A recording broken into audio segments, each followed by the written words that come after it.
Hotel के जैसा एकदम सॉफ्ट और जालीदार राजभोग आप एकदम आसानी से घर पे बना सकते हैं। मेरे चैनल पे 1000 सब्सक्राइबर्स पूरे हो गए हैं, इसी खुशी में मैंने ये राजभोग बनाया है। Thank you so much all my subscribers for supporting me. तो चलिए फिर राजभोग बनाना शुरू करते हैं। Hello everyone, welcome to my channel.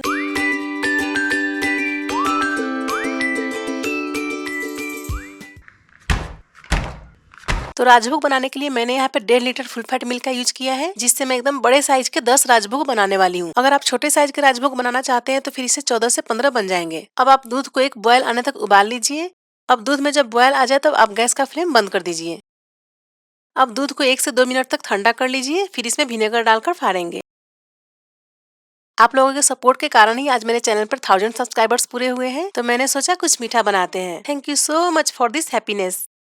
अब आप एक बोल में 2 बड़े चम्मच विनेगर और 2 बड़े चम्मच पानी डालकर मिक्स कर लीजिए, जिससे हम दूध को फाड़ेंगे। दूध को 1-2 मिनट तक ठंडा करने के बाद ही उसमें आप विनेगर डालिएगा। अगर आप गर्म दूध में विनेगर डाल दीजिएगा तो फिर आपका छेना हार्ड बनेगा। अब आप विनेगर को थोड़ा थोड़ा करके दूध में डालिए और कड़छी को चलाते रहिए। 2 से 3 बार आप दूध में विनेगर डालकर चलाएंगे तो दूध फट जाएगा। देखिए फाइनली यहाँ पे दूध फट चुका है, छेना और पानी अलग अलग हो चुका है। अब छेना के पानी को स्ट्रेन करना होगा, तो इसके लिए अब एक बड़ा सा बोल के ऊपर एक छन्नी डाल दीजिए और उसके ऊपर एक मलमल का कपड़ा डाल दीजिए। अब आप उसमें छेना को ट्रांसफर कर लीजिए। अब आप ठंडे पानी से छेना को अच्छे से धो लीजिए ताकि इसमें से विनेगर की खटास निकल जाए। छेना को अच्छी तरह से धोने के बाद अब इसका पोटली बनाकर थोड़ी देर ऊपर रखिए और इसको हाथों से अच्छे से प्रेस कीजिए ताकि इसमें से एक्स्ट्रा पानी निकल जाए।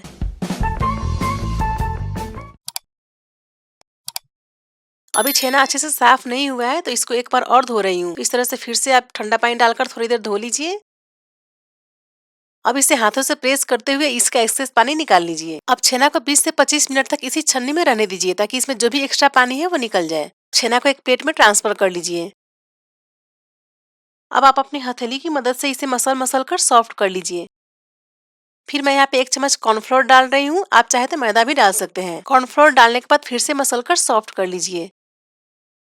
अब आप 15 से 20 केसर को 2 चम्मच पानी में डालकर केसर वाला पानी बना लीजिए। केसर को आप पानी में डालकर थोड़ी देर छोड़ दीजिएगा तो इस तरह का कलर आ जाएगा। इस केसर वाले पानी का यूज हमें 4 जगह करना है। तो सबसे पहले थोड़ा सा केसर इस छेना में डालकर अच्छे से मिक्स कर लीजिए। छेना में केसर का यूज करने से इसका कलर भी अच्छा दिखता है और एकदम स्वादिष्ट भी बनता है। अब फिर से हम 3 से 4 मिनट तक छेना को मसलेंगे हल्के हाथों से।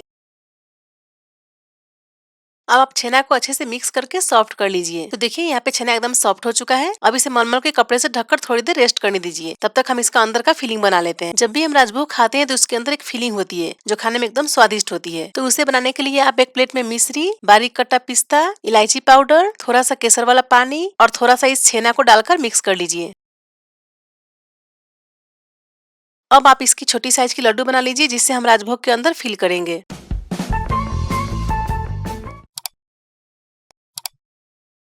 अब मैं यहाँ पे छेना को 10 पार्ट में डिवाइड कर रही हूँ क्योंकि मैं 10 राजभोग बनाने वाली हूँ। अब आप इसे दोनों हथेलियों के बीच घुमाते हुए लड्डू की जैसा गोल कर लीजिए। अब एक गड्ढा बनाकर इस फिलिंग को डाल दीजिए। अब फिलिंग को अंदर भर के फिर से इसे हाथों की मदद से गोल आकार दे दीजिए। फिलिंग भरने के बाद छेना को आप एकदम अच्छे से रोल कीजिएगा ताकि इसमें एक भी क्रैक न हो। अगर आपके राजभोग बनाते समय इसमें क्रैक आ रहे हैं तो फिर आप छेना में 1 चम्मच और कॉर्नफ्लोर डालकर मिक्स कर सकते हैं। तो देखिए फाइनली यहाँ पे राजभोग रेडी हो चुका है। ये अभी आपको देखने में छोटा लग रहा है लेकिन जब इसे बॉयल करेंगे तो एकदम बड़ा साइज का हो जाएगा। तो इसी तरह से आप सारे राजभोग को रेडी कर लीजिए। अब आप गैस पर एक बड़ा सा कढ़ाई रख दीजिए। अब उसमें 2.5 कप चीनी डाल दीजिए। अब आप यहाँ पे 3 लीटर पानी डाल दीजिए। राजभोग को बॉयल करने के लिए हमें ज्यादा पानी का यूज करना पड़ता है, तो इस पानी को मैं 2 पार्ट में डिवाइड करने वाली हूँ, वो आपको आगे बताती हूँ। अब चीनी को पानी में अच्छे से मेल्ट कर लीजिए और फिर इसमें एक बड़ा चम्मच दूध डाल दीजिए। दूध डालने से चीनी में यदि कोई गंदगी है तो वो साफ हो जाता है। देखिए यहाँ पे जो भी गंदगी ऊपर तैर रही है उसे आप छन्नी की मदद से बाहर निकाल कर फेंक दीजिए। तो यहाँ पे अब हमारा चाशनी क्लीन हो चुका है। अब आप इस चाशनी में से 4-5 कप चाशनी एक अलग बोल में निकाल लीजिए जिसका यूज हम बाद में करेंगे। अब कढ़ाई में आधा चम्मच केसर वाला पानी डालकर अच्छे से मिक्स कर लीजिए। जब चाशनी में अच्छे से बॉयल आने लगे तब उसमें एक एक करके राजभोग डाल दीजिए। देखिए अभी यहाँ पे राजभोग देखने में कितने छोटे छोटे लग रहे हैं, लेकिन जब ये बॉयल हो जाएंगे तब एकदम बड़े साइज के हो जाएंगे। अब राजभोग को ढककर थोड़ी देर पकने दीजिए। हमने एक बोल में जो अलग चाशनी निकाल कर रखा हुआ था ना, उसमें अब बचा हुआ सारा केसर का पानी डाल देंगे और इस चाशनी को ठंडा होने देंगे। तो देखिए राजभोग में यहाँ पे कितने अच्छे से बॉयल आ रहा है। तो आपको यहाँ पे राजभोग को 15 से 20 मिनट तक पकाना है, वो भी फुल फ्लेम पर।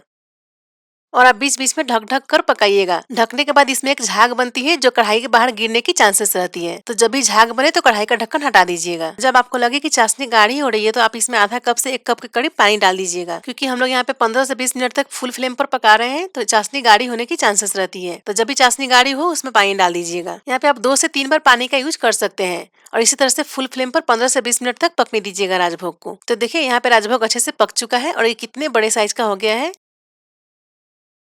तो अब मैं यहाँ पे गैस का फ्लेम बंद कर रही हूँ। हमने वो अलग जो चाशनी निकाल कर रखा था ना, वो एकदम ठंडा हो चुका है। अब सारे राजभोग को आप एक एक करके उस चाशनी में ट्रांसफर कर दीजिए। देखिए कितना अच्छा कलर आया है राजभोग का। अब आप इसी चाशनी में कम से कम 1 घंटा तक रहने दीजिए ताकि राजभोग के अंदर तक रस चला जाए। तो देखिए यहाँ पे राजभोग रेडी हो चुका है। अब मैं इसे एक प्लेट में ट्रांसफर कर रही हूँ। देखिए राजभोग कितने सॉफ्ट और जूसी बने हैं। अब मैं इसे तोड़कर दिखाती हूँ। वाह, देखिए इतने सॉफ्ट बने हैं ये। राजभोग हमारे सॉफ्ट बने हैं कि नहीं, इसे चेक करने का एक तरीका है। आप राजभोग के सारे रस को निकाल दीजिए और फिर से इसे चाशनी में रख दीजिए। ये फिर से पहले के शेप में आ जाएंगे। तो देखिए ये फिर से पहले के शेप में आ चुका है। इसका मतलब एकदम सॉफ्ट राजभोग बना है। तो राजभोग को एकदम ट्रेडिशनल लुक देने के लिए मैं यहाँ पे मिट्टी के मटके में सर्व कर रही हूँ।